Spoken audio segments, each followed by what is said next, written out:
इम्तियाज जो आहूं दाहूं करीम कर तू कबूल दुआऊं। खुद इम्तियाज जो आहूं दाहूं करीम कर तू कबूल दुआऊं।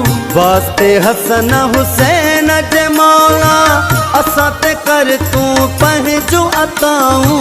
वास्ते हसन हुसैन जे मौला असां ते कर तू पंहिंजो अताऊं। असां त आयूं डुबरा डुतड़ियल, असां त आयूं डुबरा डुतड़ियल। ओ माफ़ी दे बस माफ़ी दे।